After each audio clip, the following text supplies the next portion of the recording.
From beautiful North Hollywood, California, it's Flashback Tonight, starring Delius. Tonight's guest introduced us to his Gangsters paradise in the 90s. Coolio is here. There has been a resurgence of 90s music as of late, and one of the benefits of that is all of our favorite 90s artists are back on tour. And one of the biggest artists of the 90s is here today. Put your hands together for Coolio!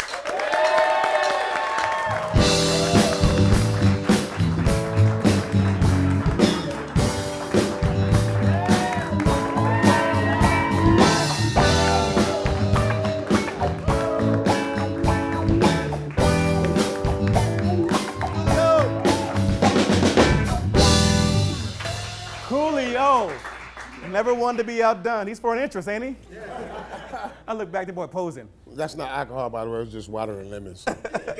Coolio, man, thank you for being here, brother. Appreciate you, man. No problem, man. So now, the 90s are back on, the big thing right now, and you're back to singing to arenas, sold-out arenas. Are you happy the 90s are back? I mean, the 90s can't come back because it's the 2000s, but am I happy that I get to go on tour with cats like you and Tone Loc and Salt and Pepper? Hell yeah.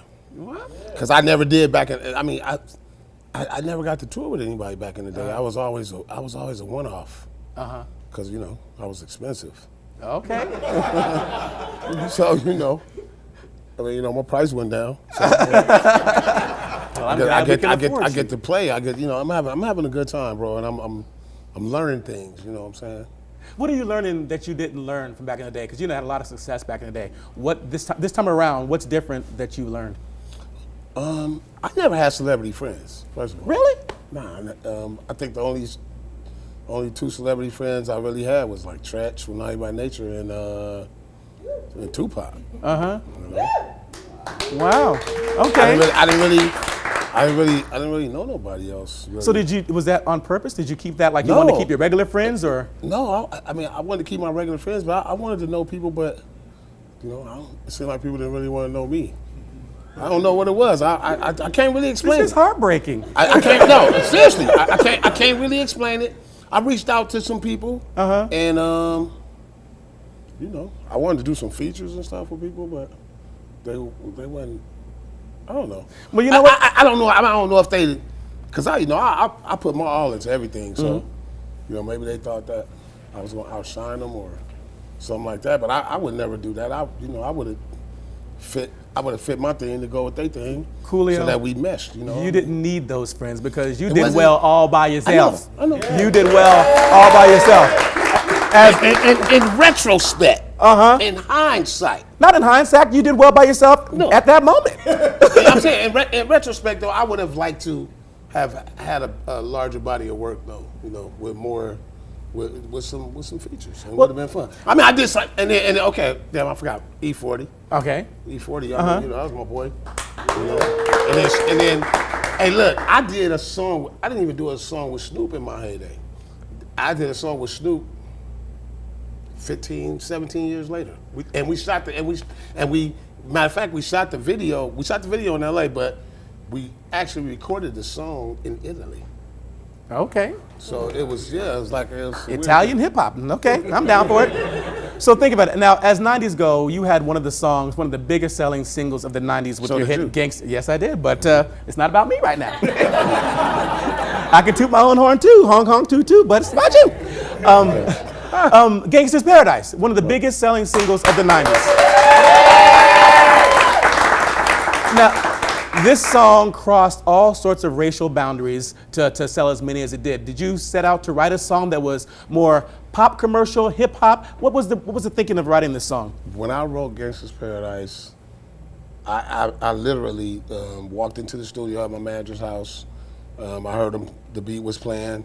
LV was just starting to work out the first parts of the hook, and the producer, his name was Doug. I said, what's this?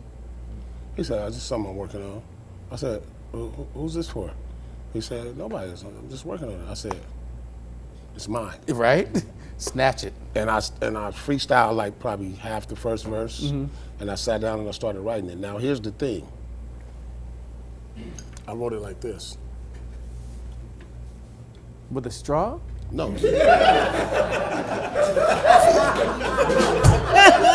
Did the straw have ink? No, you funny. You're funnier than I ever gave you credit for. Don't be trying to be funny. No, I'm funny. You can be funny. Anyway, so what I'm saying is, I wrote the song like I already knew it. It came through you. You said the best songs just come through you like that.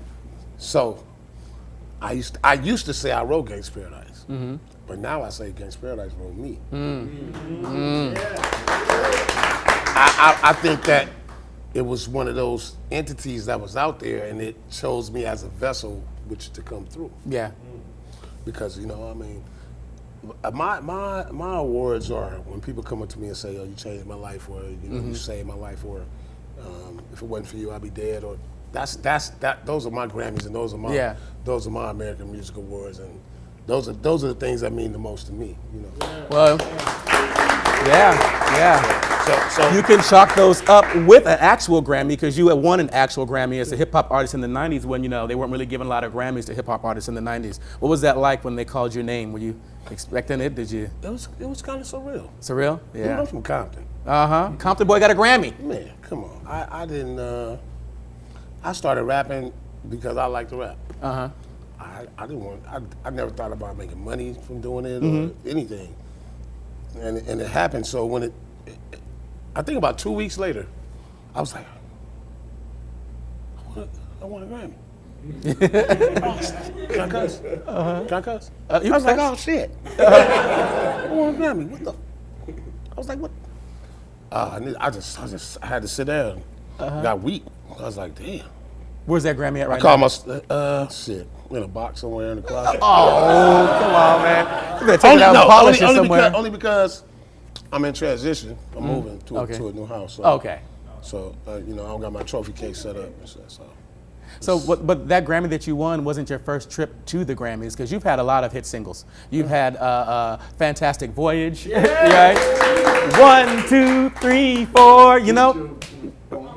Gotta get up. Get down. Gotta get up. Get down. He even went to ballad country with See You When I Get There. Remember that one? I'm like, so all your songs that you write have a crossover sort of appeal or appeals to a lot of people. And I think that's kind of what makes you as a hip hop artist a little different because it does appeal to, whites, people in different countries or so.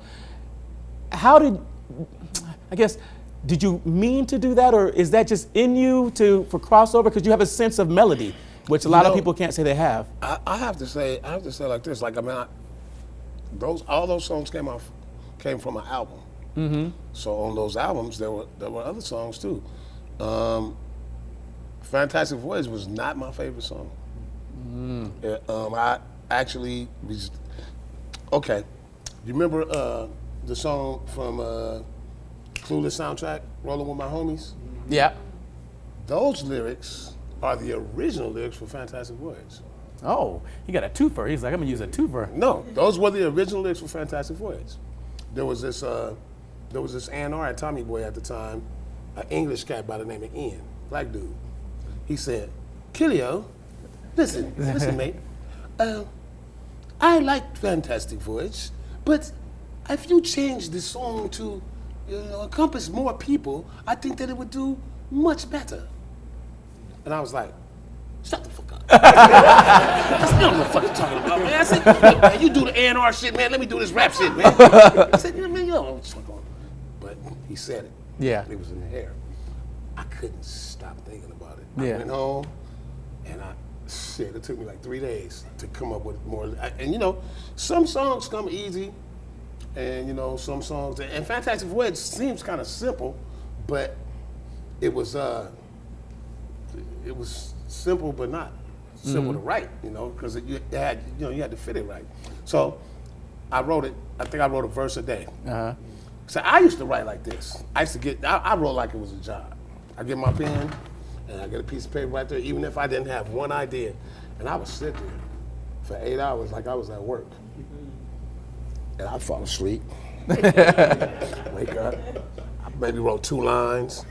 And then, son, you know how sometimes you be in the 8th hour. You be like, damn, I didn't write nothing. So you be in the 9th hour. and then all of a sudden it'll just come. It all starts coming out. Yeah. And yeah, so that's how I wrote Fantastic Voyage. Didn't like the song, didn't like the hook. I thought it was. I was like, actually my producer, DJ Wino, Ryan Dobbs. DJ Wino. Yeah. Drink you under the table. I have no doubts. I have no doubts. Not no more. He don't even drink no more. Oh. Oh no. Oh. No, he's still. He's like, No, but I gotta sit in the air sort of reaching. Oh, okay, got you.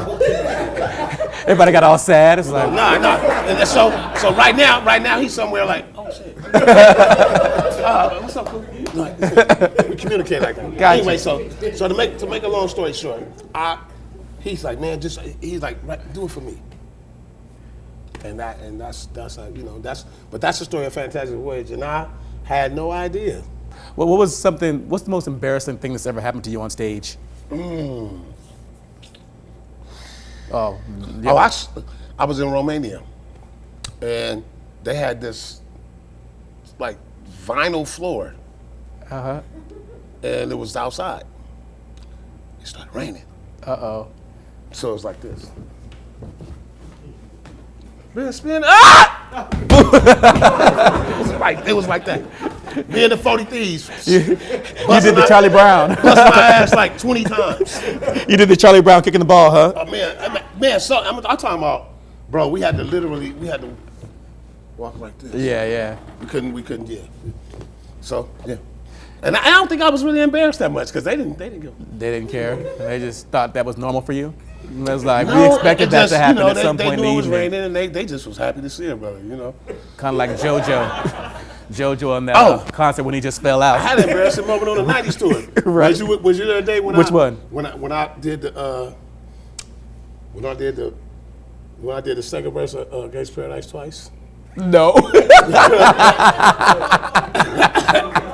I was like.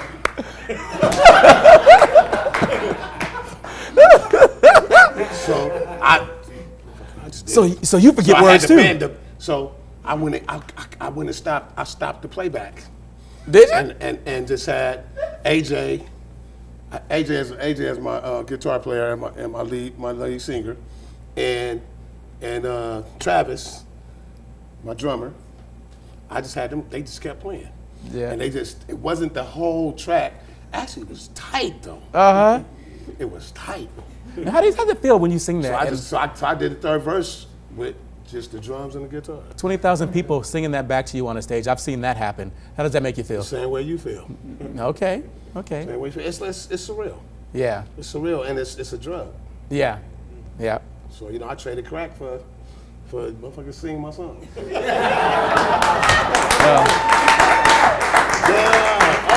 Oh, you didn't know? That's a good trade. Oh, you didn't know? That's a good trade. Oh, shit. That's a good trade. Now you know. Now you know. What is Survivor. Survivor? There you go. Coolio, on tour, no matter what time it is, you will always have an after party somewhere. We are getting older. How are you keeping this lifestyle of a party, after party, until wee hours in the morning? I was born August 1st, 1963. My name is Artiste Leon Ivy Jr. I'm 53 years old, but I have the heart, liver, kidney, and sexual function of a 29-year-old. And I can say that, truthfully, because I just had my physical conditions. All right. And my doctor's a female. Your doctor's a female? Make sure you said that. I don't do male doctors. I don't want no man touching me on my lower back. That's weird. All right, one last question. I want to get the gossip out, if there's any. Has any celebrity ever done you wrong? You be like, yo, he did me dirty, or you've been to some event and there's a bunch of celebrities out there and I've never told nobody this. I can't even say that she did me wrong. What I can say is her people did though. That's funny. I have a story like that. Let's see if it's the same person. Okay, so I have a song called "These Are the Days," and the song is tight. It's tight. And I went to Mary J. Blige's people and I asked if she could sing the hook. asked them if she could sing it. They was like, oh yeah, this is tight, it's tight, it's tight. And then, so I didn't hear from them for about 3 weeks. And I'm calling, they're not answering. About 6 weeks go by, and her fucking song comes out using the Days of Our Lives beat. Mm-hmm. And I was no more pissed. drama? But I'm sure that she didn't know shit about that. I did ask her if she would do a song with me.